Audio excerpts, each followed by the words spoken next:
showcase my talent at intelligence. Madalas ay hindi po ako isang komedyante at hindi rin po ako nakakituwa. Ngunit hindi po ako gagamit ng salitang kababastusan, kalaswaan, at mga murang salita upang inyong palakpakan at hiyawan.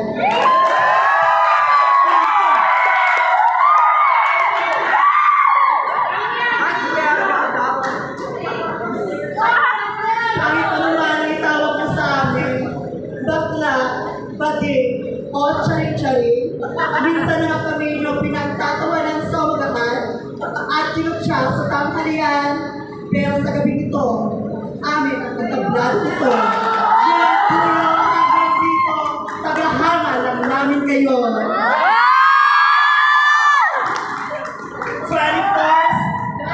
24 years of age planner, fresh from the food department.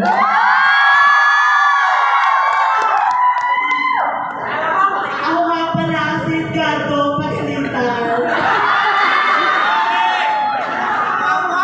AKA Marga.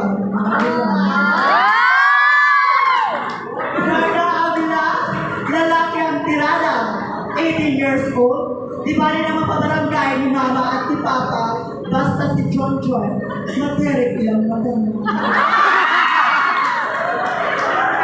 Kaya Avila, bago kumalisala na ilang sulong na itamblado ito, mag-iwan mo na ako ng mga makikituhanang katagang, mga katagang mahirap mabuhay sa ating lipunan. Kung ikaw ay isang lalaki, mahirap magpakalalaki. Kung ikaw ay isang babae, mahirap magpakababae. Pero may mas mahirap mabuhay kung pinanganak ang tumboy, princess ang pangalan mo. Kaya kayo mga tumboy, may pakupal-kupal short pa kayo. He is my king, she is my queen, iparehas na naman kayo mga napkin.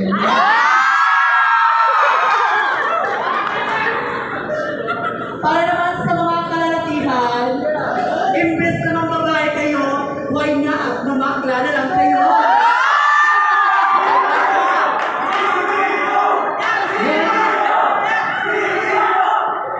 Simple lang ang gagawin nyo. Hihiga ka lang, pipikit ka lang, kulang pa, tirik mata, pagising mo, may 5 days ka na.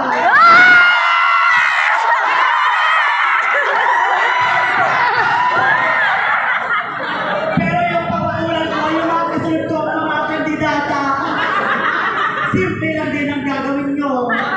Hihiga ka lang, pipikit ka lang, kulang pa, tirik mata. Kaya lang di ko alam kung anong sponsor nila. Masarap ang mahal, pero yung iba, masarap lang, hindi naman nila mahal. Madam SM, ang aking kasutan na hindi ko natagaling kung saan ang lugar na mula sa mga Dinagyang Festival, Oscar Festival, but I'm so proud. I'm wearing this costume for this season, Christmas season. Maraming salamat po. Thank you. Alright, candidate number 1 is Garda Avila. The next candidate is RJ Hula, candidate number